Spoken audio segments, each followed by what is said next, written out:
What began as a 2:14 a.m. 911 call in Lafayette, a mid-sized city in South Louisiana known for its dense residential neighborhoods and close quarters housing, quickly escalated into one of the most devastating police-involved shootings this area has seen in recent years. The call initially reported a fight between two women inside a home, but the line remained open, capturing yelling and signs of a physical struggle, which shifted dispatch's understanding from a routine domestic disturbance to a potentially active assault in progress. When officers arrived, they knocked repeatedly but received no response. While hearing a woman inside yelling for someone to get their hands off of her, an auditory cue that elevated urgency and forced a critical decision. Enter the home under the belief that someone inside was in immediate danger. We call that exigent circumstances. As officers made entry into the confined residential space and began removing occupants, including children, the situation deteriorated rapidly when John Nicholas, 33, allegedly emerged from the inside armed with a rifle and opened fire at close range. Multiple officers were struck in that initial burst, including Officer Haley Bradford, who was critically wounded and left partially paralyzed, triggering a chaotic exchange of gunfire in the home. In that compressed and rapidly evolving environment, 19-month-old Casey Cyprian was fatally shot. Her younger brother Kazan was wounded, and Nicholas's aunt, Mary Prejean, was shot multiple times and permanently disabled. Investigators alleged that Nicholas had expressed intent beforehand to shoot police if they responded, an element that now anchors the prosecution's argument of premeditation rather than spontaneous violence. He faces 1 count of second-degree murder and 5 counts of attempted first-degree murder, though the case has been strategically divided in court, separating charges related to the law enforcement victims from those tied to the child's death. As the trial begins, jurors are expected to hear that 911 call and review body-worn camera footage, evidence that is not just about reconstructing the moment shots were fired, but establishing how a call that entered the system as a domestic disturbance escalated in real time into what prosecutors argue was an intentional ambush under conditions where officers were already committed to a life-saving entry. This is a story that we're going to be looking forward to here on the Comm Center. It's got a 911 call. It's got body cam footage, which we review. Every good true crime story starts with a 911 call. I'm John. I'm an active 911 dispatcher. I'm joined as always by Drew Breezy, your host, 29-year police veteran. Drew, that case sounds very intense. What strikes me right away is that they're trying to take the fact that he made statements about taking out law enforcement officers as evidence of premeditation. But Drew, isn't it the case that at my community, as well as yours, small town, big town, you've got people who go around talking a big game about law enforcement officers wanting to take them out? We issue bulletins, first responder safety notes on people. We put information on their name cards and CAD. We keep records of these people on file. For me, if we're sending an ambulance to their house, notification will pop up saying, hey, send the cops first. If someone has a general anti-law enforcement attitude, do you think that that's enough that you can build a case of premeditation against them? Because you can have generally anti-law enforcement feelings, but it doesn't mean that in that moment when police are responding to an emergency situation that you necessarily had that intent in mind. I think the words that he chose, because what I read, and I didn't watch any of this trial. The trial's going on again. It's severed. Like, that the murder part's been severed. But he said that he was going to quote shoot everybody. So could that mean, from an intent standpoint, or from even from the exigent circumstances or anything involved in that, could that mean he was going to kill everybody in the house, not just the cops? So is that an excited utterance, though? Is that someone just kind of, the difference between premeditated murder is a calculated plan, and murder too is usually extreme emotional disturbance. You're reacting to something right in front of you. You come home, you find your wife in bed with someone else, and you just lose it. That's kind of the distinction between murder 1 and 2. So he could be in the house, he could be agitated, this domestic disturbance is going on. Whoever he kills, it seems like a murder 2 situation, but it's these law enforcement bulletins. I think, if I'm reading the situation right, is that that he had set his sights on police officers, that he was going to put them in the crosshairs sooner or later, and was just looking for a situation to do that with. And he found it. And in this, it never ceases to amaze me that somehow the cops got blamed for this. Like, I totally, like, it completely rips every Well, heart. You know, do you that know why? It's because of that 19-month-old. I hate to well, that's what I editorialize it. mean. That's It's what a I mean. tragedy that anybody was lost, but because of this toddler was lost, the situation's always going to be painted as though it could have been prevented. Now we're talking about did the police contribute to this? Drew, any police officer responding to a domestic, one of the most dangerous calls that a police officer can respond to, when they hear a call for help, I mean, it's go time, right? I mean, is there any deliberation on that? No, there's no. I mean, you know, this is like It's the opposite of Uvalde, right? that's what I mean. Like you run towards the gunfire and you get sued and vilified, and then you run away from the gunfire and you get sued and vilified. Like who's going to want to do this job? And you know, in the worst case, and what we have to remember, and you know, God rest the little 19-month-old soul. Like she didn't ask for this, and no, there isn't a cop in their right mind that's going to even you know, it's just a bad situation where you have to return fire in a situation like this because think about it. I mean, you see what's in the environment, but you're taking fire. And as you've said on more than one occasion, and I completely agree with, we don't have to be shot to fire back. And if I'm not mistaken, um he there was what 30 some odd rounds from his AR-15, right? And he incapacitated an officer like she's crippled. Um and you know the baby was caught in the crossfire, not the crossfire that the police caused. Yeah, You know, I want to know why. I want to know why, generally speaking, across all cases, and we're going to react to the episode that we had airing earlier tonight. Why is it the police are treated with suspicion offhand? Why are they treated as problematic when somebody in that house picked up an AR-15 and there's a 19-month-old baby in that house? I mean, at that point, isn't there an assumption of all liability and risk on you if you're deciding to pick up a rifle when you've got a toddler inside the house, and whatever happens, man, as police respond? I mean, how can we as a culture with a conscience say, like, well, there's blame to go around for everyone when we have somebody who's so bad that they're willing to pick a gunfight while a baby's in the house? I mean, that goes against every father's instinct. I don't know if this guy was necessarily a father. I didn't say that, but it goes against every responsible adult's common sense to do that. it's completely ludicrous. Like there's no way any cop in their right mind wants to engage in a shootout with anybody in the room that isn't armed and shooting at them. Like it just doesn't happen, you know. And I guarantee they feel bad enough as it is, and then it all compounds with the fact that this kid, this little baby, is 19 months old, and you know, and then they're going to blame the cops for this guy's behavior when he pulled out an AR-15. And you know, I'll watch the trial and I'll see if there's more to it. But like, come on, man, where does this end? Like, you can't have it both ways, and you can't provoke the cops. You can't, and it's the, you know, like you're saying, the build up to this of him making threats prior to this. And then, by the way, like all of social media or mainstream media, just like pointing at the cops as the bad guys, gives people license to do that.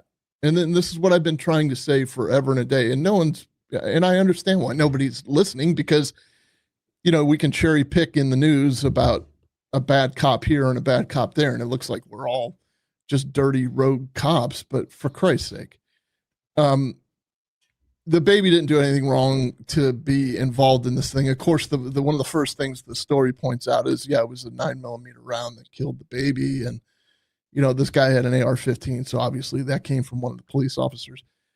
Well, it came from. But that's what I mean by the assumption of all that liability, though, because he's firing rounds. We have to return fire. We have to put an end to that gunfire. Look at that case that we had in Austin where police officers responded in 30 seconds and they responded with lethal force, and they prevented deaths by doing that.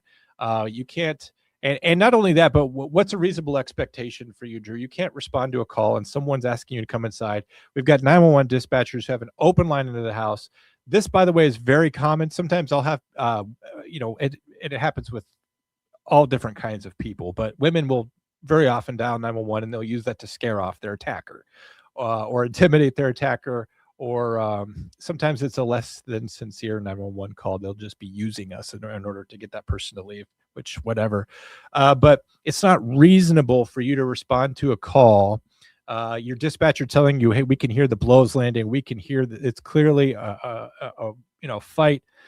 And then you get there and someone's screaming, help, help. You can't say like, hey, we can't go in there guns a-blazing because there could be a 19-month-old in there. Like, yeah.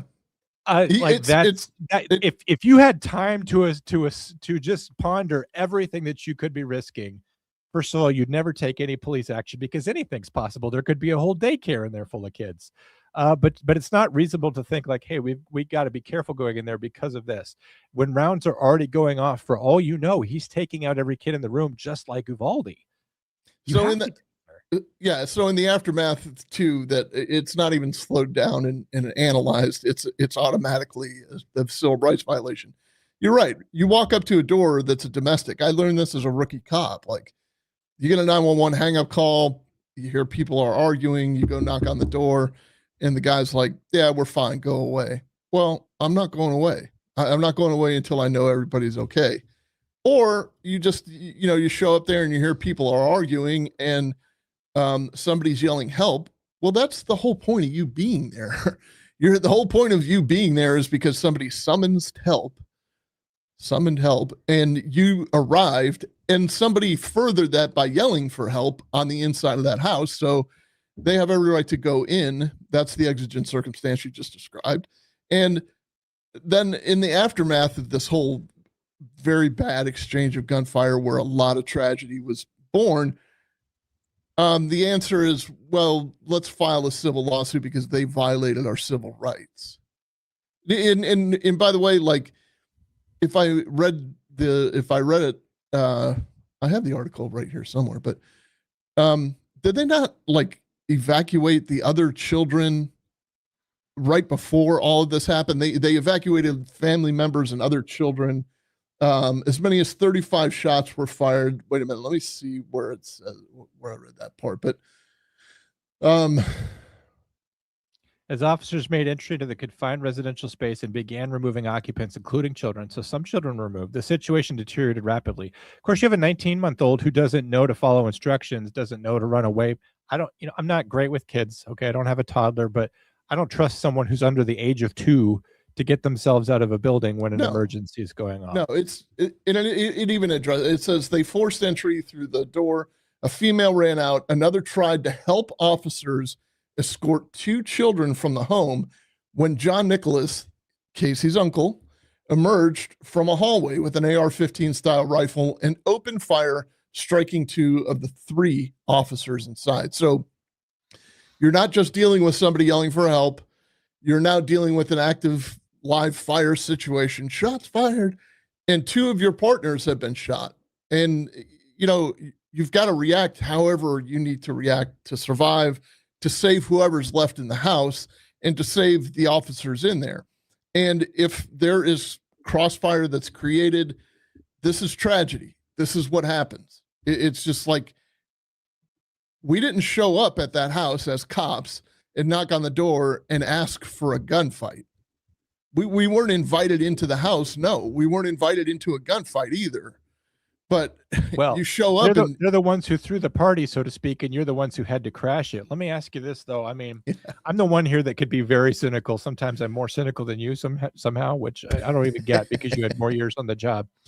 But, okay, so let's give them the benefit of a doubt that this lawsuit that's coming for or this trial or the lawsuit that's inevitable about this lost 19-month-old, which is a tragedy.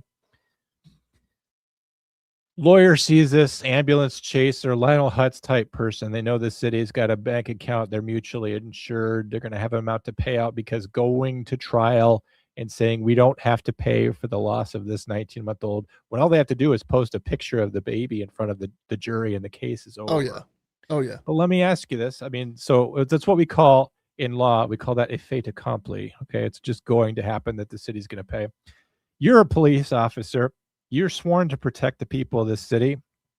You're that guy that when the bat signal goes off, you stand up dramatically, you slide down the pole, and you appear in your police gear and your police car. And you drive, and your afterburner kicks in, and you get to the house, and you do the best you can, and something terrible happens. And like what we're going to talk about in a minute, you're called to a scene of a dangerous call, and you have to make a terrible decision, which is pulling a trigger on a gun. And you do something that was even worse than what happened to my guest. You did something that cannot be take back, like what happened to him, but you had a totally innocent, totally young person, someone who doesn't even have the wherewithal to understand the world, let alone having a confrontation with police or a battle of egos, or the baby wasn't armed. So you do this thing that's probably going to shatter you as a person for the rest of your life, and you have to learn how to live with that. And you have to learn how to live with that you did the best you could in the situation, and sometimes the toast just lands butter side down. And then 3 years later, you hear, well, you're also, looking at potential charges and being sued when, you've already had to carry this terrible weight on you of this, obviously not intentional, terrible thing that happened that you are still responsible for. How can anyone police with any kind of understanding that that's an outcome that could happen to you, that you could be called by 911 and sent there by a guy like me, and get there and someone calls for help and a toddler winds up dead, and 3 years later you're in front of a jury, you're in front of the media, and you're facing all these things all over again? Why would anyone be a police officer? I ask you this after you quit. Yeah, I was going to say, I don't mean for it to sound like a cop out, but I'm not. That's exactly why I'm not. That's why I'm on YouTube talking to you about it. Like, listen, the human condition, like, there is human suffering and there is human tragedy, and there are things that are unavoidable, such as this. And this may shock you, what I'm about to say, in a good way, rather. That family is understandably inconsolable. The family of the people, of the young kids, the 19 and 2 at Uvalde, the 19 students and the 2 teachers, are inconsolable. Okay, so as a cop, it's hard to take sides, but to wade through everything and just get to the facts, you have to, in a sense, say, look, I understand that you're I'm kind of dealing with this a fringe situation right now, without giving too many details, but it involved like a case from our office a long time ago, and I know there's enough blame to go around, just like in this case, but the people that are being blamed for this are being blamed unnecessarily. Like it's part of human tragedy. It's the toast that's butter side down that you just described. And bad things happen. And it does not mean that you have to assign blame to one party or another.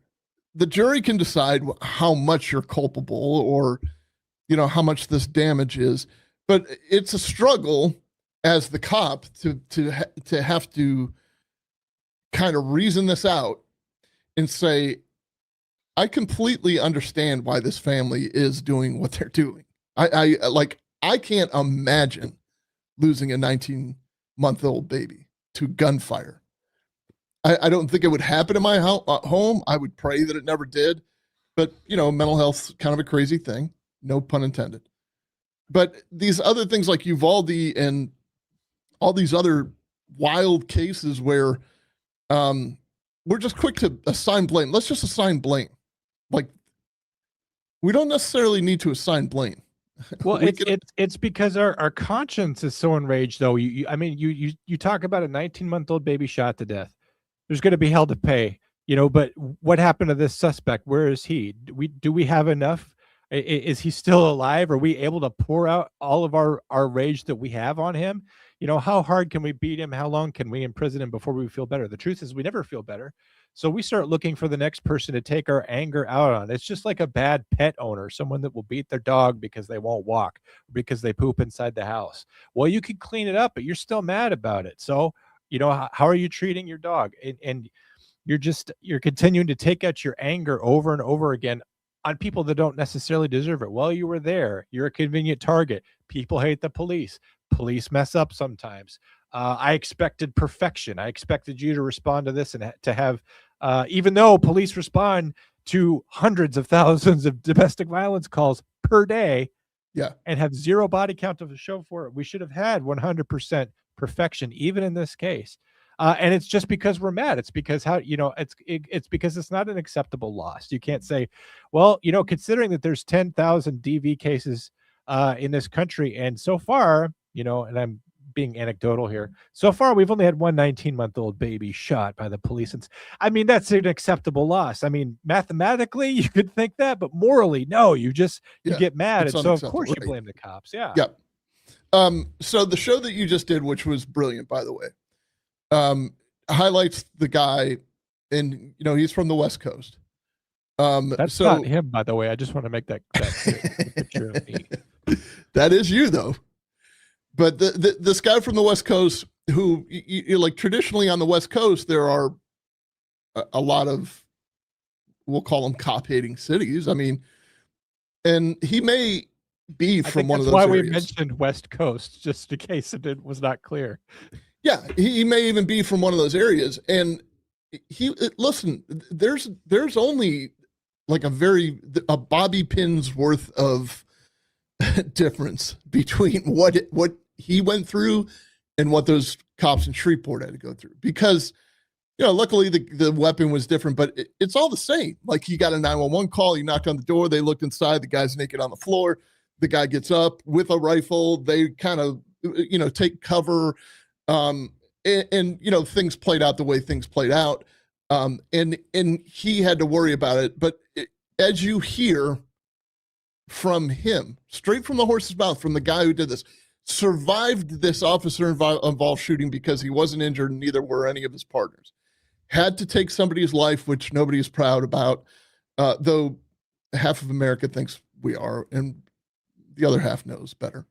Well, I think we heard from that pride was not something that he felt at any point. Not like, yeah, he specifically addressed that. He's like, people think that we like we gear up at roll call and like we're getting ready to roll out and go do this. But look, what he laid out was, so over here we've got families and everybody else filing lawsuits and social media piling on and bad attorneys seeing a paycheck and all this other stuff.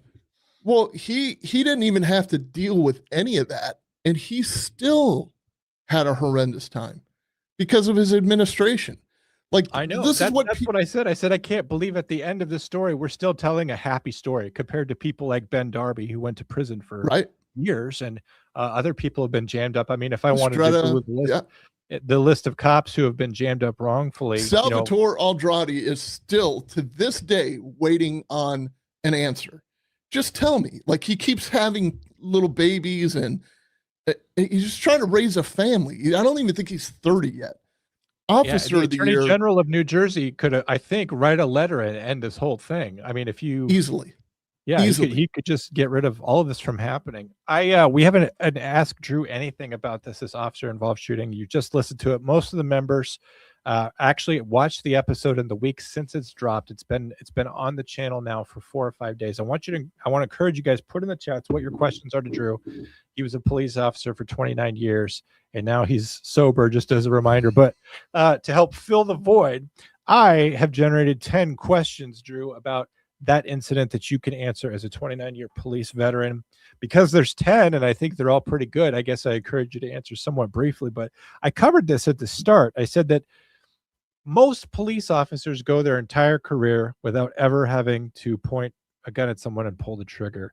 I know you're maybe not a good case for this because you're Tampa. You're basically discount Miami Vice. Every week you guys are taking out Mendoza, right? Down by the wharf. Possibly down by the wharf. There's cocaine in crates.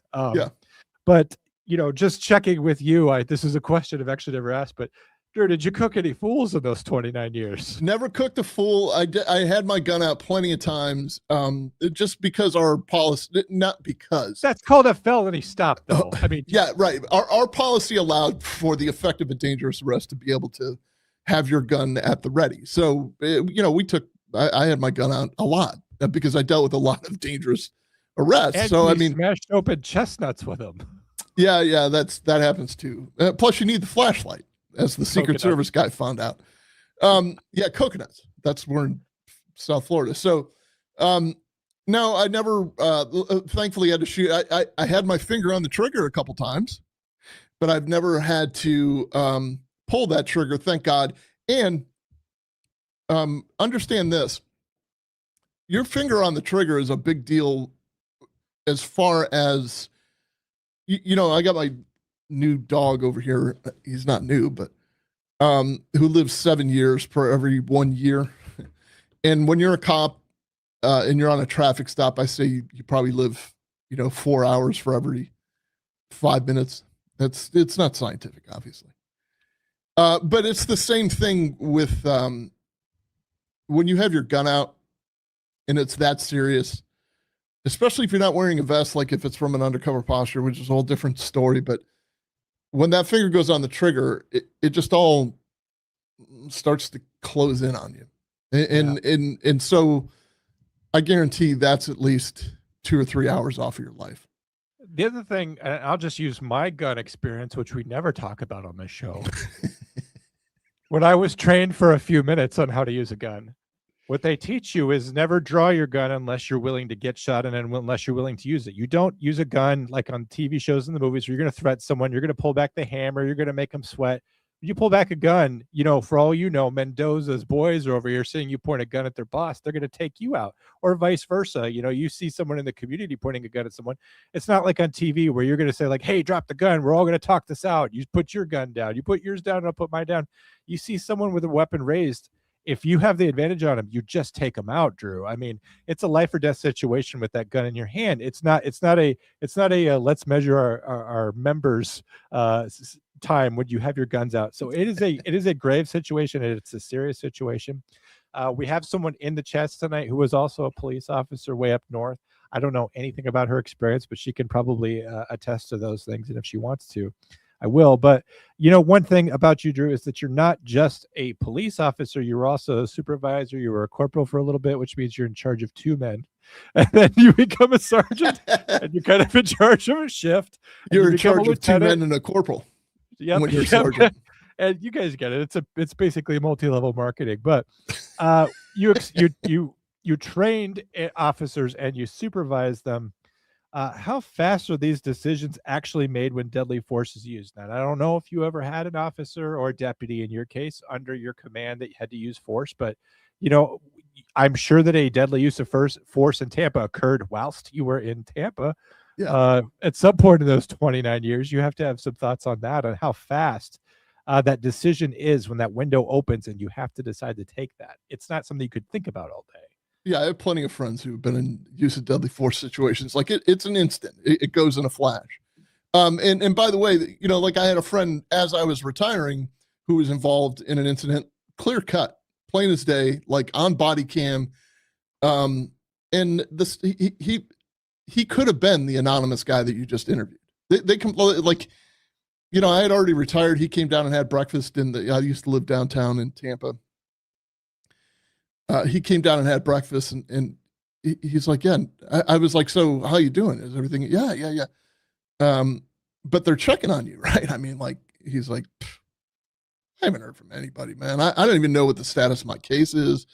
I don't know if people are afraid to ask how he's doing. If he says like, I got to tell you, I'm feeling a little crazy, all of a sudden, is that something that does that play into your state of mind that night? People are afraid to even test the waters. They don't want to be involved. If they get told something, they don't want to be held responsible for it. It's just easier to just not get involved. Well, this is administration though. This is your job. Like, we can't. Administration more than anybody doesn't want to know because they're the ones who really have to do something about it. Drew. I get it, but you can't, on one hand, use the buzzword about mental health, and then on the other hand, identify that it's just a buzzword. It's not anything real. All I can say is from my experience, that has always been true. They say, we care about you. We care about how you're doing.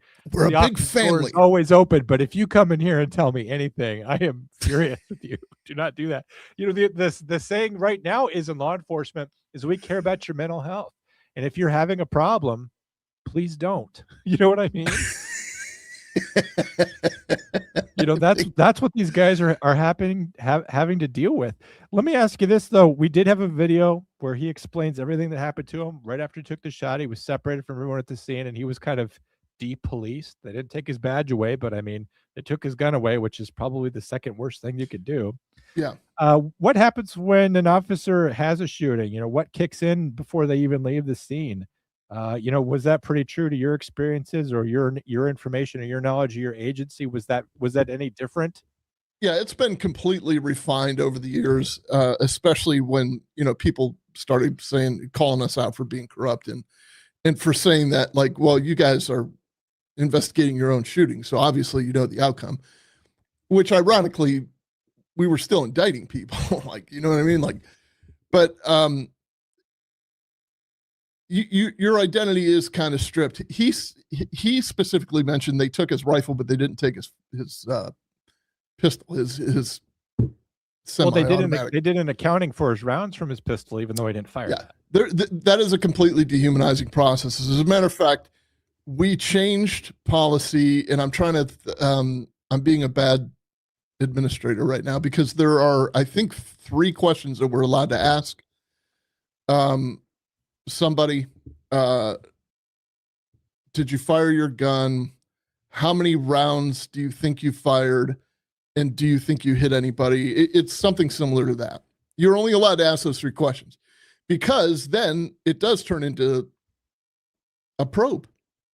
And it's not how essential are those questions for determining guilt in a death case, whether it's criminal or civil? I mean, those are like the big 3 questions, right? I mean, when you're I put him in my sights and I knew what I was doing and I decided to do it. I mean, I think the point of the questioning is to make sure that there isn't a stray round somewhere and there's a neighbor who's bleeding out that we haven't, what I mean? Like, I get that, but how do you do agency accountability for something like that without, suppose it's a questionable situation. How does somebody answer a question like that without completely, violating their own Fifth Amendment right against self-incrimination, particularly like if something's wrong? How could are they just supposed to say, like, if you're supposed to say, like, hey, how many rounds did you fire? And we only found 1, and where's the other one? And the person's just like, I want a lawyer. Like, what happens next? I mean, remember, these are questions I'm allowed to ask. They're not necessarily questions they have to answer. I know, but what do you do if they don't answer? They're just like, I think I need an attorney. Like, at that point, that's fine. Okay. That's an answer inside itself, though, right? Okay. I mean, you're gonna try to coax it out of them somehow. You don't want to violate anybody's rights. That's not. But you're reminding them also, like, the intent of me asking this question is to make sure that I know you're okay and everybody else is okay. Or what will intent matter though if something's wrong and we're talking about a discovery thing? Like I guess just for me, like, I appreciate that you as a lieutenant, like, you want to make sure that he's okay, that you're asking these 3 questions you're allowed to ask.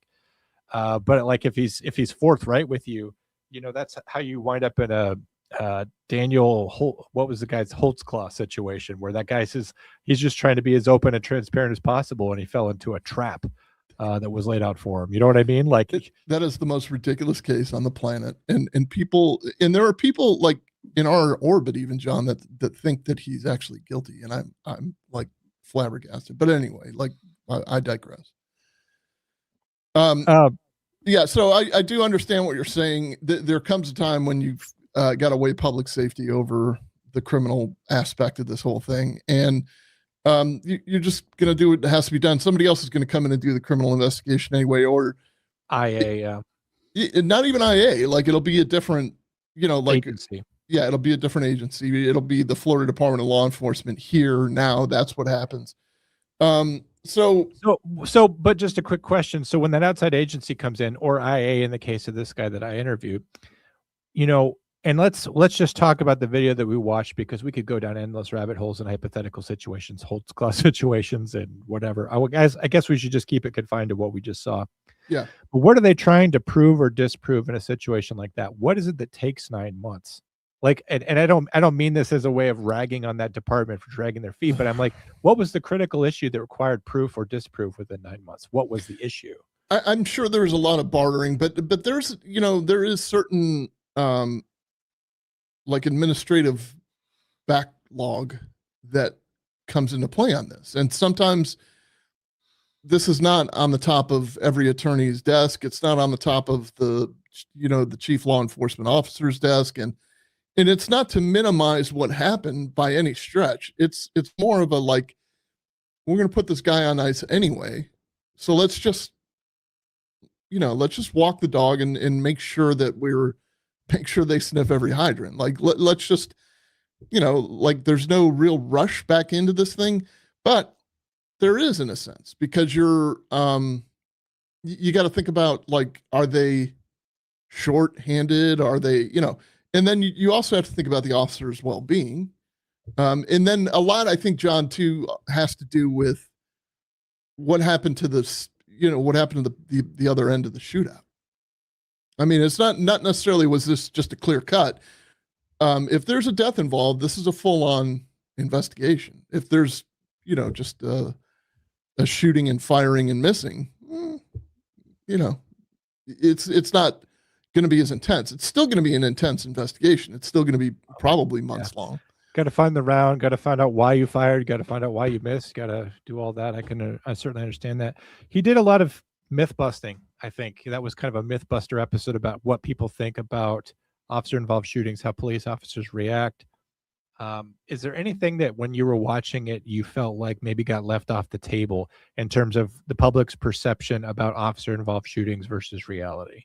No, that I've always been a strong advocate of, like, humanizing these guys. And like, I think that really puts a human, he's like, look, I sat home for so long that I started kind of doubting myself. And he's a fortunate one to say that, he had a strong faith system and he had a strong will that, like, I could have easily just started drinking, but I knew that if I did, it would be the last thing I ever do. And he's very fortunate, because that doesn't go that way for everybody else. And then that's when the downhill roller coaster starts. And next thing you know, that this officer comes back, but he's got a full on, prescription drug and alcohol problem. And now he starts getting into trouble. And now you know what I mean? And people are like, what the fuck's wrong with this guy?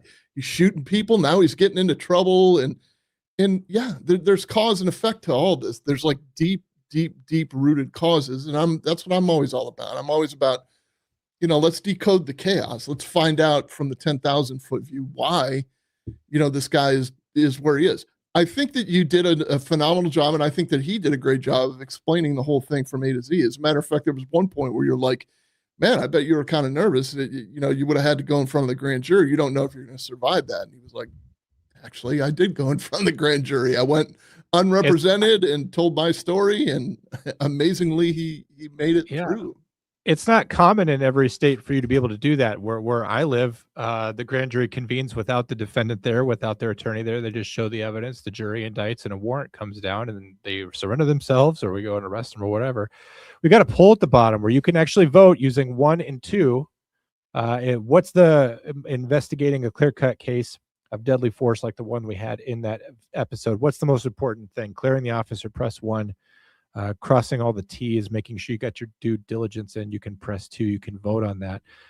So far, our voters indicate crossing the T's. I'm sure that the officer doesn't want a hasty investigation because they want it, especially if they're justified, they want that diligence to clear them. But something that I'm going to get to in a minute is that they don't want that shadow hanging over them. They don't want anyone doubting whether or not that it was just a cover-up job. What kind of cop are they? And I guess this is my next question for you, Drew. The career impact after an officer does a shooting like this and it's ruled justified. We live in the real world, okay? We don't live in a world where a board makes a ruling or a jury fails to indict, and we all just don't have an opinion about that. There's such a thing as the court of public opinion, and the court of police officers' opinion, coworkers' opinion, could be a lot more brutal than that public opinion. People talk about the thin blue line, the thick blue wall. Cops often eat each other. They treat each other terribly. So let me ask you this. You've known cops who've taken lives in the line of duty. What happened to them? Was there anything like official yet unofficial, like a reassignment, They give them a wooden gun that's just for the parades, and have them just go to the library. Does it damage their reputation, even if they were cleared? Do some people say like, well, I wouldn't have done that in his case, and so I don't want that person rolling into a call with me? Does it change the internal perception? Is it something that really goes with you the rest of your career? Or do you get cleared and people kind of move on and forget about it? Or is it a mix of both? It's a mix of both, but most of the reassignments are not necessarily because of how do I put this? Some of the reassignments come because they're in a high danger situation and there's a high probability that they're going to have to shoot somebody again. So they might move them to a lesser, dangerous situation, but it doesn't mean that they're not going to be in danger still. But right. For the most part, I'm trying to think. I don't really think there was anybody, I don't know anybody that was charged. So, I do know somebody that was charged, but it was a BS case. It was not, because it wasn't a shooting. Well, that's what I'm interested in right there. Exactly what you said. You said he was charged, but it was a BS case. So yeah, he was charged, meaning the state's attorney's office made a decision, and then you, as a fellow police officer, made a different decision. And I guess I'm trying to feel like what was the contrast between your opinion and the DA's, and how did other cops feel, and how did this affect him? If you could share any of that. It's a very touchy subject because he was a sergeant. He was alleged to have put a gun in a guy's face that they were tracking, that they were trying to arrest forever. And he said some very terse words to the guy. And when his squad mates, to include his corporal, got back to the office, they started discussing how uncomfortable they were with it. And it just got sent up the chain and it skyrocketed. This was in the George Floyd era, by the way. Isn't that kind of like where one person can maybe say something and then they kind of, it's almost like a drop in a pond where maybe people are more ambivalent or they weren't sure. And then they hear someone else voicing negativity and then they pile on, especially if they've got some beef with this guy in the past. Like I said, cops often just don't like each other. And all of a sudden you're hearing someone else talk negatively about him in a critical way or in a critical situation. Isn't it easy to kind of dogpile? Yeah. So what ended up happening was they arrested him. They paraded him out. They tried to do a perp walk with him, but he had a pretty good attorney, and he was fired, and it went through the state attorney's office. And at the time, the state attorney was a guy named Andrew Warren, who was very, very, very, very liberal. He was he was most definitely a George Soros funded state attorney. In fact, he was removed from office by Governor DeSantis, if that rings a bell to anybody. But even he found that the crime did not occur as it was reported to them. I think our agency, I don't know for sure. I'm pretty sure that the guy that got fired got paid, but he certainly didn't recover his reputation. But you know what? Sometimes a lot of things, sometimes your reputation precedes you as well. So like if you spend a lifetime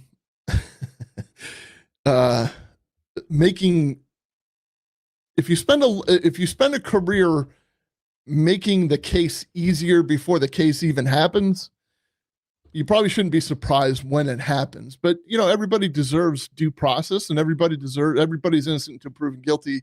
And I don't think they necessarily treated this guy that way. I think they kind of made him guilty before he was proven guilty. And it was a splashy headline, essentially. And I don't know that was the sole reason that, they charged this guy, but it was also a very, it was a very gratuitous occasion to be able to say, look, we do hold our officers accountable. So it was kind of like we sacrificed one for that. One of our members has a question for you, Drew. I think it's a pretty broad question, but easy for you to answer, hopefully. What was the most frustrating part of working with the legal system? Courts, lawyers, other cops I'm going to throw in there? Yeah, I think you just called her pretty broad, which is fine.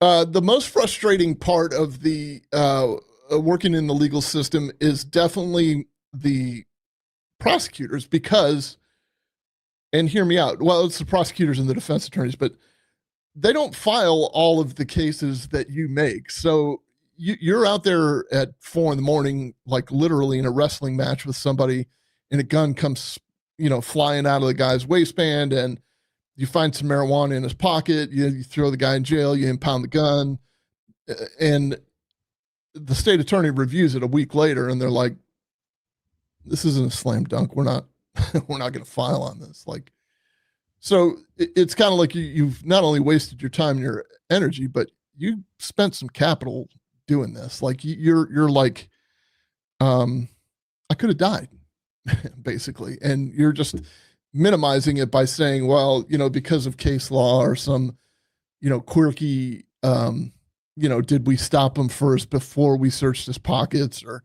you're kind of minimizing what I actually had to go through to get to this point. But in that sense, we kind of do it to ourselves a lot. I'll admit that.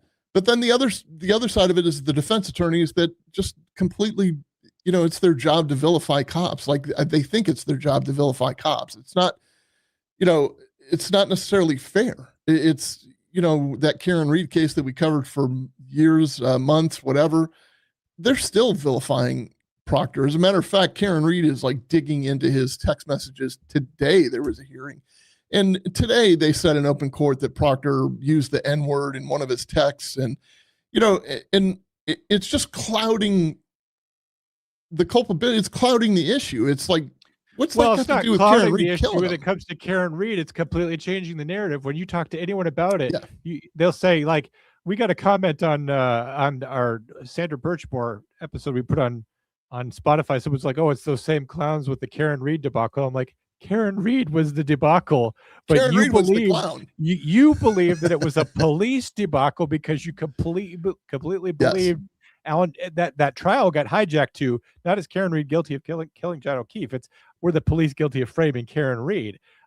So it completely got flipped on you. So, but what you were saying about prosecutors not taking a case, not saying, I mean, everyone who's watched a good episode of Law and Order knows that they arrest somebody, and then Paul Robinette, Ben Stone, Jack McQuaid. It's not enough. It's not enough. Shifts like cut him a deal. We'd be lucky if we see 3 to 5 out of this. Well, we don't even get to that point. But let me ask you this though, judges, right? Okay, so you arrest somebody at the start of your shift. They bond out before your shift is over, and you're still in your same beat. They don't even bond out. You come back through the neighborhood, and they're still there. Yeah, they don't even bond out half the time because they're released on their recognizance because it's more expensive to hold them until the bond. There was still bond in your day. I wanted to relate it back to the early '90s when you were busting Mendoza. That they still had some bond. Yeah, right. Or the Menendez brothers. Melendez. I've heard it both ways. It is frustrating. I wrote that in that article about like what you're missing about police suicide. It's you can work an entire midnight shift on you can work a long 72-hour, 3 12-hour shifts. Is that right? 20. Well, it's 72 hours, but it's 36 hours of work. 5 12-hour shifts. You can do 3 straight 12-hour shifts. And then Monday morning you have juvenile court and you're bleary-eyed and you got to show like you've got to like just splash water on your face from you get off work at 6. You got to figure out what to do from 6 to 8. And then they don't call your case until 1 in the afternoon sometimes, even after telling them like, man, I've worked all night. I'm dead on my feet here. Yeah, they don't care at all. So it's how the docket is called. And then you go in and it's this ridiculous juvenile court. Juveniles are never held to any account. And you leave, you go home and you get 2 or 3 hours of sleep, and then you got to go back to work. And at 2 a.m, you're arresting the same kid for doing the exact same thing that you were just in court for him that day for. Like it's never ending. I can't imagine where something like with petty theft, you're arrested for shoplifting or something. And then he's out and he's, waiting for this to be adjudicated, and he keeps petty thefting over and over and over again. And you literally cannot keep him from stealing shit. Yeah. And you just know that even when he meets his ultimate reckoning, that it's, I don't know. I don't know if you he's going to steal the pen. I don't know Like, if you guys have. Do you guys have aggregate statutes down there where yeah, for you eventually shoplifting. get to a felony with related thefts Yeah. because the aggregate amount? I mean, that helps, but I mean, I don't know if you have that with juveniles, but um, I don't know. I guess those frustrations of seeing. I certainly know how it is when someone is arrested and then they're dialing 911 later to call the police on the police. They arrested me earlier and it was wrong, and I want you to send a cop down to arrest the cop who arrested me. Yeah, right. I'm sitting in the back of the car. I need you. I need y'all That to is respond. literally. I've taken a 911 call from back there before, and mom watching her son be arrested before too. Tanner says prosecutors and judges just interpret the law, but they don't practice it. In my opinion, It's true. I think what he's drawing there is a very distinguished disparity. He's saying that for them, the law is an abstract concept, and it's something. Does it work? Will it play in Peoria? Will this, does this work according to the statutes and all this? But they don't live in the real world somehow. They don't realize that the decisions they make affect real people. And I think that that's led to some of the most egregious things that we have going on in our world right now. I mean, how many cases have we talked about just on Comm Center of people being released on bond or having no bond at all, or, ROR or PR, however you say it. And then they go out and pour gasoline on people or knife them on the light rail. I mean, there's, I don't want to go down this rabbit hole either, but I think Tanner's right when he says that judges are not, they're practicing law, but they're not living a real life. The judges are there just to run, it's not even a referee at that point. It's just to make sure that things run on time, basically, like the conductor. But when you think about it, like any good attorney, any attorney worth their salt can argue either way. The best debater, the good debater can make an argument for or an argument against. It just depends on what your opponent is taking at that moment. So you're right. It's all about interpretation. It's like a constant dog chasing its tail. And then eventually, the jurors are confused enough to make a decision. I want to go back to the video that we are talking about, specifically this use of force in this clear-cut case where this guy had an air rifle and he was aiming it and pulling the trigger. And we're talking about a very clear-cut case, but he's waiting 9 months to get freed. He talked a lot about his family. I was actually surprised by how supportive his family was. Saying that, that the kids liked hanging out with dad, but, maybe dad doesn't got to be a part of every day, and that his wife was pretty supportive, but, she was on guard to make sure that he stayed positive. God bless him. And he's obviously clearly blessed to have a family that's supportive. All I can tell you in the Bates house is it would go to shit immediately. It's only so many birdhouses you can build. It would be bad. My dad, and in case in point, not to do much self-revelation, but my dad was in the Navy. My dad went away for 6 months at a time, or war, if there was a war in the Gulf. And we would get used to life without him. And then he would come home, and then he would have shore leave and time away. And he would have a job where he got off at 1,700 hours. And then he would come home, and then it's just like, you're disrupting things. We're used to life without you. And I can't imagine dad, a police officer who's, probably working a lot of overnight shifts and other shifts, and all of a sudden he's just there all the time. Hey. But even being married, like I kind of alluded to, stress brings out, I think, the worst in people. I don't think it brings out the best of people. So how do you stay so positive? And I guess my question for you ultimately, Drew, is you didn't go through this, but you went through barbecues, you talked to your friends there in South Florida. Did any of them have the rug pulled out from under them? Was it too much for their family to bear? What was a shaky, bad situation made worse? Because police officers have bad lives. You and I are both divorced. I mean, we could kind of, just say, like, just pour the ultimate stressful situation on top of that. What's going to happen? Something's going to crack, right? I'm pretty certain. Like you have so we don't delineate the traumas, right? Like bad stuff, seeing bad stuff constantly is going to do stuff to your brain anyway. So let's officer involved shooting aside. I can guarantee our homicide guys, like you're going to find 1 in 10 that has maintained a marriage. You know what I mean? Or it's probably higher than that, but it's completely understandable if somebody who's been through this officer involved shooting finds another vice.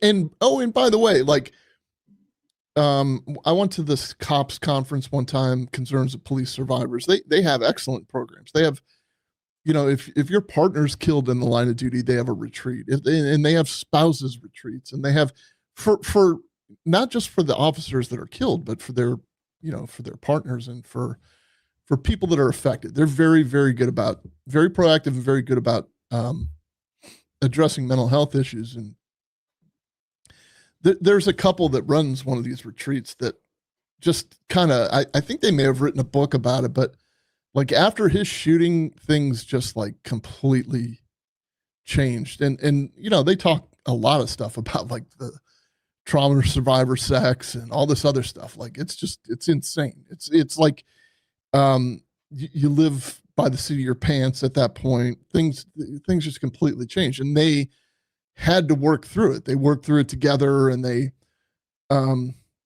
they survived it enough to be able to teach other people about, like, this is what you probably should expect. And this is how rock bottom I was. And she was like, yeah, this is how rock bottom I was, because he was rock bottom. And it happened. There's no question that it happens. He's very, very lucky. And that's, again, just like I was saying a minute ago,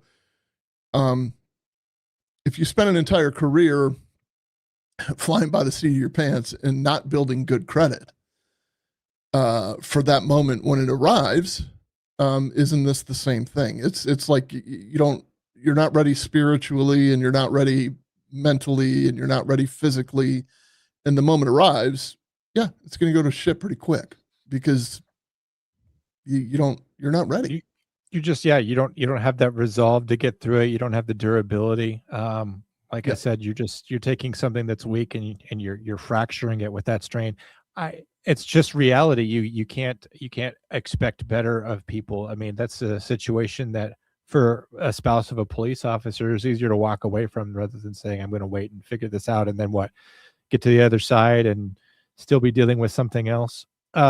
Community response, though, something that we talked about. He was, I think, fortunate enough that his case was not a media explosion, but that's something that we've been dealing with recently in 2020 with George Floyd, various other cases. I mean, Tyree Nichols, there was a while there where every week police use of force was on there, and it gave birth to podcasts that eventually created us, and it was a whole thing. But it's not just that. I mean, in the 60s we had riots, and in 1991, what was it, the riots out in California, where because the police officers were found not guilty, Los Angeles burned to the ground. There was looting, like everything that we saw in 2020. Have you ever faced a case like that where that the police officer's not guilty, but you're worried about the mob justice part of it? I mean, like, a lot of people believe Derek Chauvin didn't get a fair trial because the jurors were afraid to walk out of that courtroom and into the streets of Minneapolis. Or, like I said, with Los Angeles, with Rodney King. Do you ever worry about what the community response is going to be to an acquittal of an officer? I talked about this on X the other day, on an X Spaces. We had civil unrest in Hillsborough County. I literally quelled a riot. And I kind of told the story of what happened. But the bottom line is, I had been fighting and banging the drum for years and years and years on social media about, like, you've got it all wrong. Cops don't just shoot unarmed black men, and blah, blah, blah. And then what happened here in Hillsborough County? The SWAT guy shot an unarmed black man. Like, they were serving a search warrant at the residence. He went around to the side, to the window where he knew the bedroom was of the suspect. The suspect popped up out of bed, couldn't see his hands, so he shot him, and he killed him. And it turned out he didn't have anything in his hands or anything else. That's what warrant service is, though. You could be a little primed for that, right? Especially in this day and age where you have cops getting shot. You don't want it to be that guy. There's a saying, I've said it before in here, but you'd rather be judged by 12 than carried by 6. Yeah. We expect police officers to know. I mean, any asshole could shoot a gun, but a true professional and a master at his craft knows when to show restraint, whether it's a race car driver hitting the brake or a police officer deciding not to kill. That's the best one there. But I guess, that one's going to get resolved however it's going to get resolved. But I guess at least I understand that guy's going to do something dangerous, and he's maybe a little primed for danger, and he's a little amped up. And in a moment where you're looking at shadows and your worst fears about to be in front of you, and should you wait for that to fully realize, and who else is in danger, I guess I can understand that. But the community, of course, never understands. This is like the ongoing battle of the Comm Center is not only 911 dispatchers, but police officers, is what's the expectation of the community versus reality, right? Well, We have to constantly bring people back to, well, I know that you want a police officer to sit here all day looking for people who are driving with their phones at this exact intersection. However, we cannot do that exact thing that you want, Yeah, I could tell you though, like the epilogue to that story is there was a confrontation like right at the height of it. Like this was the turning point. It was either going to go very south very quick or maintain for a couple days, which it did. And it was dialogue between me and one of the community members. And the community member, his statements were very poignant. He was like, look, we're out here and we're upset and we're asking questions because this is not like you guys. This is not Minneapolis. This is not, New York so that's why we're upset. And it took asking the questions to get to that point. But, that's the reaction of the community. And again, this is where, the hurricane inside my head is like, I get it. I understand. They have a right to be upset. We also have to do what we have to do to protect. And, we don't always get it right, but we don't always get it wrong either. But an unfortunate incident happened. Somebody dropped the bread, the toast with the butter down. And this guy died. And it's understandable why the community is upset and why they want answers, but it's not for the reasons that everybody around them is whispering in their ears, telling them it is, that it's a racial thing, that it's motivated in something, in anything other than exactly what happened. He went to the window, saw the guy pop up. He was primed, by the way. He was told, he was a SWAT guy, and he was told prior to service of the search warrant that the guy had guns in the past, would be armed, the whole 9 yards, and they show his face and all that. And, that's damned if you do and damned if you don't. Like, you got to prepare the SWAT guys in that way to know what they're getting into. You have to, right? Yeah. But at the same time, you're kind of amping them up to say, hey, when you see this face, this guy's probably got a gun. Be careful. And it comes down to that fraction of a second where you have to make a decision that affects your life and everyone else's lives, all the stakeholders in that warrant service forever. And your brain, your perception, you can't even fully open up to that, but you don't have time. You don't have time to take everything into account because those are the stakes. Let me ask you this. As a lieutenant, if this officer that I talked to, if he was somebody that you were supervising and he gets cleared and he returns to duty, what's your, and I'm not trying to get you to cast a personal judgment on you. I guess I want to consider this a light case. If you had a guy like this, and because everyone's different, what are your prospects for him in the future? Are you waiting to see? Do you think this is going to make him a better police officer going through this ordeal?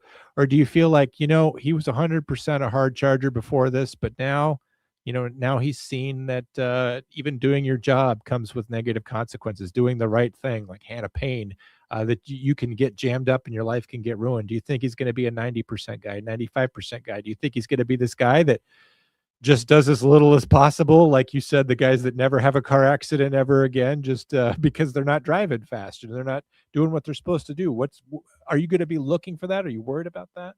He seems completely grounded. The guy that you spoke to seemed completely grounded, that it probably isn't going to change a whole lot. Like, I think he made peace with the fact that he was put in a situation and he did what he had to do. And if he had to do it all over again, he'd do the exact same thing. I'm not speaking for him. I just get that impression. Also, though, this goes to the greater conversation of what you're asking. So for the rest of his career, he had this like spot where, you know, he worked at a previous agency and they treated him like shit, but it was because of this use of force thing. But at the same time, it's made him into this, and he's working at this other agency, probably thriving, probably just happy, you know, with his, I'm guessing, with his life at home and his wife, and a little bit less stress, and probably treated a lot better, but he probably wouldn't change a thing. He wouldn't change what happened, because that's what got him to that point. And I think a lot of people, like, I experienced something similar when I got into trouble. There's no comparison between what he did and what I did. But I mean, yes, it was very tough to go through that 9 months for him. Yes, it was very tough for me to go through that 3 months for me. And then, you know, 2 months of rehab and all this other stuff.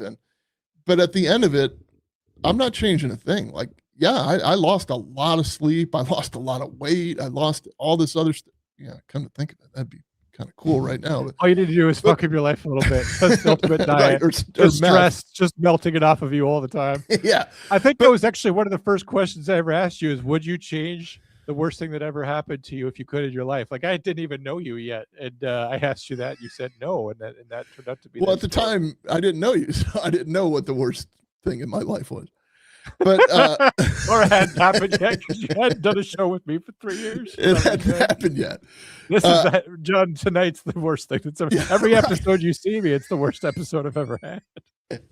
We're you know, screaming headlong into that. And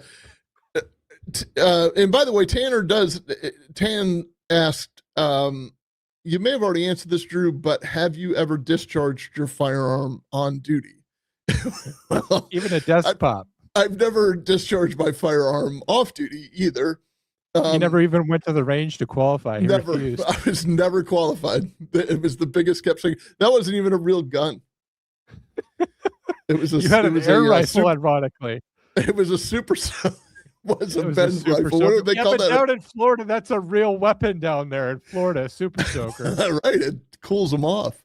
I want to ask you one serious question to end, because it's nice that we're blowing off some steam, having fun, but you spent an entire career like this actually qualifying at the range. Just to be clear, if anyone somehow sees this and thinks that Drew's not a marksman, I don't know. I was a firearms instructor, for God's sake. He was a firearms instructor. Those who can't do teach. But anyway, he prepared. He prepared for this moment. Okay, he did prepare. Drew did prepare to look down the sights of a gun or a rifle and pull the trigger, and to know when to do it, when not to do it. You having never had to do it in 29 years, I'm not sure how long this officer's been on duty. I'm not sure I'm not sure it's really meaningful to the question, but has it changed the way that you look at him since you never had to do it? No, not at all. There are guys that I worked with that day one in FTO had to shoot somebody. It happens. There are people like you've heard the stories too. There was a girl a couple of years ago, day one in FTO, she was shot and killed. So no, I mean, lightning's going to strike when lightning's going to strike. And, I think this is the easier conversation to have when somebody doesn't get picked by an agency to come work. You know what I mean? Like, we're kind of going through that with somebody right now, but like they get passed over, but you kind of want to say, look, maybe this is the 6 months that prolonged your life. You know what I mean? Like maybe if you got hired right now, then you would have been the one involved in the car crash tomorrow. You know what I mean? Like everything kind of happens for a reason. So, yeah, I don't look at them any differently. And I don't think time on is gonna, because, look, the first thing that people want to know is they want to know the officer's name and they want to know how long he's been a cop. And that's what they release all the time. Well, you're going to make the argument that, oh my God, he was just a 2-year cop, or he was just a 6-month cop. He's just a rookie with an itchy trigger finger. Or, oh my God, he's been doing this for 30 years. He should know better. But the bottom line is this: the guy who's just fresh out of the academy, 6 months, could be jumpy, but probably not, because the recency of his training is, and by the way, the most advanced training is the most recent training he's had. So that's not always the case. And sometimes, like the 6-month guy that does the shooting was like spot on. Like you know, it may not look that way to the general public, but he did what he should have done, or he did what we taught him to do. And then we'll evaluate if that's the right thing to teach or not. Well, I mean, sometimes it does work that way. I've seen that in my experience too, because they don't have the complacency. Yeah, right. They know the rules backwards and forwards because they literally had to pass that test to get to where they are today. It's not some memory of something that they passed, 10 or 29 years ago. It's something that literally, they knew the right or wrong answer when they were right then through, and shoot or no shoot drills is a practical exercise, by the way. It's not just something that you do on paper. It's and retaining your weapon too. These are all muscle memory things that get built into you. And I think muscle memory things are also a skill that can perish over time too. So he's very fresh in all these things. And sometimes those are the guys that can be the sharpest because they haven't let all the ancillary of things of the job bog them down. And you kind of tend to be a hard charger, especially when you're young and when you especially come out of the academy, and especially if you want to make a name for yourself and you try to build up a reputation of making good cases and good decisions. All that stuff can kind of be there. And I think the other thing too is that if you have a longer career and you've made a mistake, those things can kind of hurt your self-image, or they can hurt your confidence. And then self-doubt can be thrown in there. And when you're brand new, you're not carrying around baggage that can kind of muddle your decision-making process. That's just kind of what I experienced training people in my job to be correctional officers. We're kind of going to wrap it up here because I know everyone needs to get back to the draft. But Tyler dropped $15 Canadian on us. We appreciate that, even though we have no idea how much that costs. How much that costs in America. We don't know what that means, but we want to bring this to you guys because all of you guys are generous by nature. I hate to say this, but it's like when the people who are the givers, you pass the cup around again because you guys, they're the givers. Everyone in here pays something to be here tonight. Tyler dropped 15 extra Canadian dollars, but all of you guys have been very, very generous just by being members. And I've seen you guys all drop things in here. We want to let you know that right now, Hannah Payne is fighting an uphill battle. She's trying to get a new trial. You can have different opinions about how she got to the point where she was faced off with Kenneth Herring and a gun was in her hand. Was that the right thing? Was it a smart thing? Was it something that you would have done? It doesn't matter. The point is that Kenneth Herring put hands on her, a gun came out, and that Kenneth Herring's life was taken. And what followed was a politically charged and politically motivated trial where this young woman, they sent her away because they wanted to look tough on a certain kind of crime and on a certain type of person and in a certain era of policing and in a certain era of prosecuting. She was kind of caught up in that perfect storm like a lot of people have, like the guy I talked to on my episode. He was, he's talked to me about how political things have changed in his area since then. But Hannah Payne was right in the middle of that storm. And she had the intention of doing the right thing. She had done it before her encounter with Kenneth Herring. She had acted as a good Samaritan. She had acted as a good citizen. She had acted as a person with good conscience. Did it go perfectly? No. But she's trying to get her life back. This is a young person. She's probably younger than every one of us here, and she needs your help. And you guys are the givers.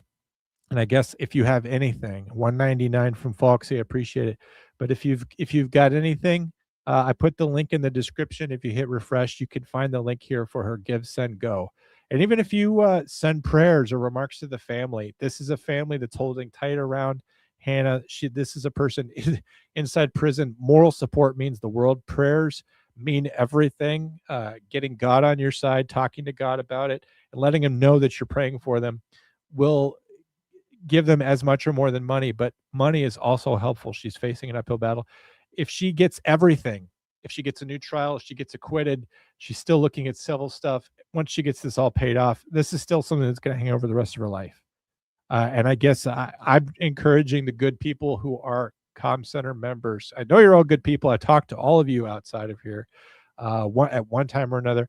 I guess I'm encouraging you to drop by that because it's a worthwhile cause. Give something to Hannah Payne, a young woman who's fighting an uphill battle against a system that went horribly wrong in Georgia, and she's trying to get her life back. She's trying to fix her life, and her family supporting her. And you can help Hannah Payne. You can help her family by going to this Give, Send, Go. That's my spiel on it. I feel seriously about these things. I believe that good people should do giving because the world's not going to just do that for you. You can't throw up your hands and say, some other good person will take take care of it because they're throwing up their hands and saying that you'll do it. And we're all just looking around, and it's a Kitty Genovese thing where this, nobody's calling 911 because everyone thinks someone else is. Well, a different kind of help is needed. Hannah Payne needs your financial support, even if it's small dollars from a lot of people that can affect things. And just seeing that people care about her, that number goes up, that prayers are going out to her, that's going to buoy her through a long, hard fight that's going to be affecting her until she's probably my age. And so please do check out that link, look for her, see what you could do to help her. She's, Drew met her family, and if character references matter, we could tell you that the Payne family is a good family, Drew. I can tell you with 100% certainty that she was genuine in her motives. She's not looking for an innocent, she's not nobody in that family is proclaiming innocence. What they're saying is, just give me a fair trial, because she did not receive a fair trial, and the appeal in front of the Georgia Supreme Court showed that. It exposed all these AI issues, and they've got this young woman in prison for the rest of her life. She's in prison forever, and Chat GPT is doing the work. Yeah, that just shows you how little they care about it. They don't care about getting it right. They just care about going through the motions. Exactly. And by the way, the prosecutor in that case apologized to the victim's family, not to the defendant who she aggrieved, which I think is going to go a long way. And you can have any opinion you want about that case. I have a very strong opinion, obviously, just from what we've analyzed and how we've analyzed it. And I know, like, Hannah on a personal level, just to a limited degree, and I met her family.